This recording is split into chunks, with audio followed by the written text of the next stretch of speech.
There are a ton of reasons why you may want to know how to reduce the acidity inside of your tomato sauce. Whether you're looking for this answer because you just want to make a more delicious, more well-balanced tomato sauce, or because you have particular health concerns or like sensitivities to stomach acid, I hope to give you a ton of different options for adjusting the acidity inside your tomato sauce. I've been making tomato sauce for like the past 20 years. I'm part Italian. I think I've got the answer for you. Let's jump into it.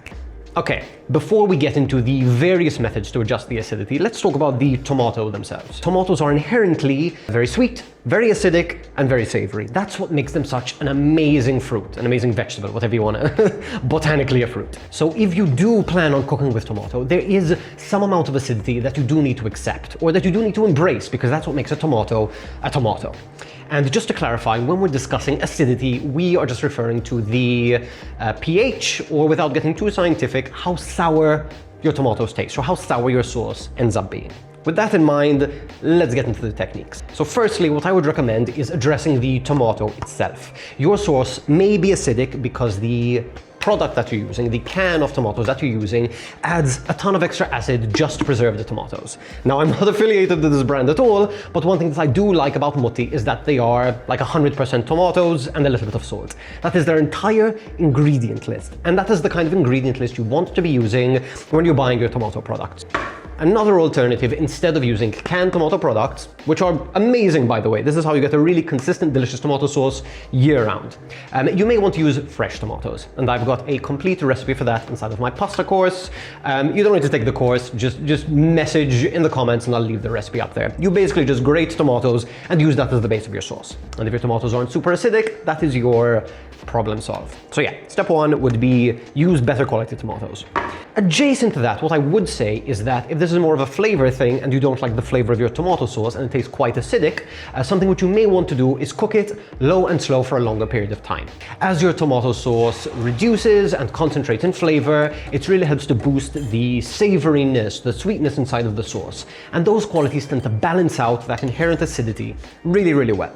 So if you're not using the best quality tomato product that you can, maybe just cook it a little bit longer if that's all that you can get your hand. Now, what if you are cooking your tomato sauce for a long period of time and you need to add stuff to sort of balance out that flavor of that inherently acidic sauce that you're not super fond of? If we are going to be adding things to our pasta to sort of balance out that flavor, maybe with a bit of sweetness, maybe with some more saltiness, there's a number of things that we can add.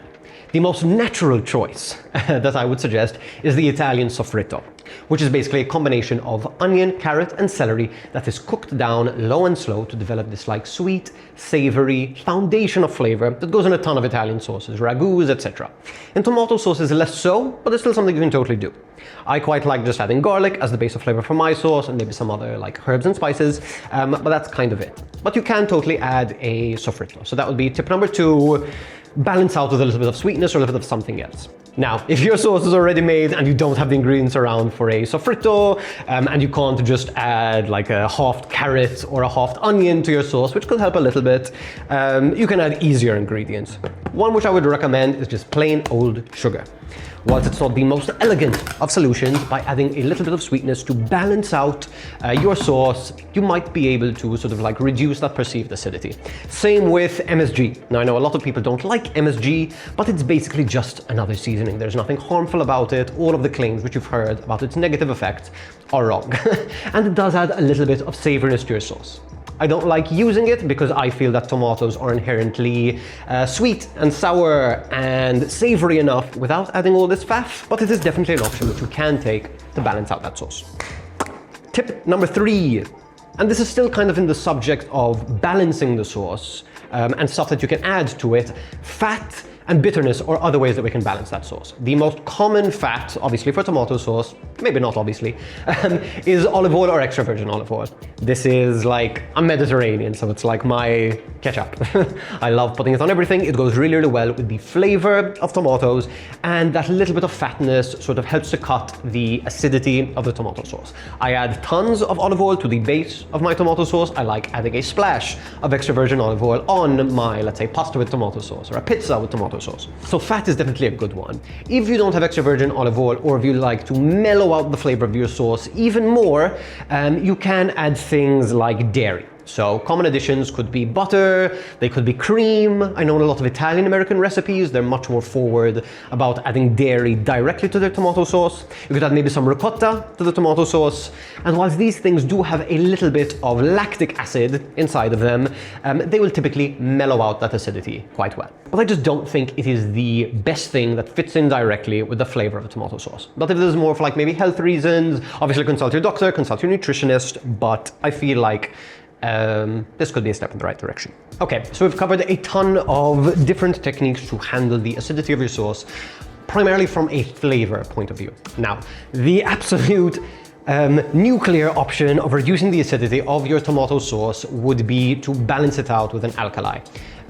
Basically, not to get too sciencey on people, but acids, how acidic something is measured on a pH scale. The lower the number is, the more acidic something is, and the higher the number is, the more alkali something is, or the more basic something is. And so if something's very acidic in the world of chemistry, you can combat it with an alkali and they'll balance each other out somewhere in the middle.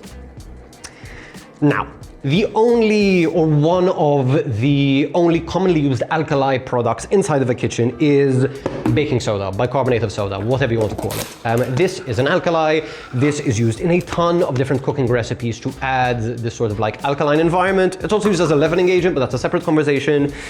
You can add a little bit directly to your tomato sauce, and it will reduce the acidity, obviously. Will it be weird? Yeah, I think so. I think it will make your tomato sauce taste kind of weird. Too much of this and things start to taste a little bit chemically. You're gonna see your tomato sauce bubble up and it's gonna be weird. But if you are set on making a tomato sauce, but you have very, you have a troubly tummy, this could be the option. The last option that I would give you is to not use so much tomato sauce. Or what do I mean by that? Let's say, imagine you're making a plate of pasta. A lot of people will just dump a ton of sauce onto their pasta.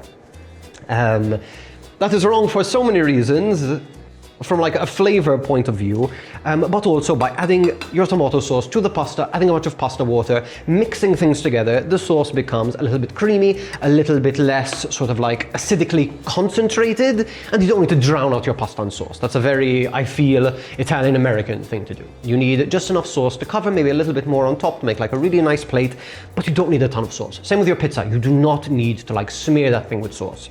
So if you're having pasta with tomato sauce, and it's primarily a bunch of pasta, a bunch of carbohydrates with like a little bit of this acidic sauce sort of like spread in and around it, and this acidic sauce has other things going on inside of it, this should be a little bit easier on your tummy.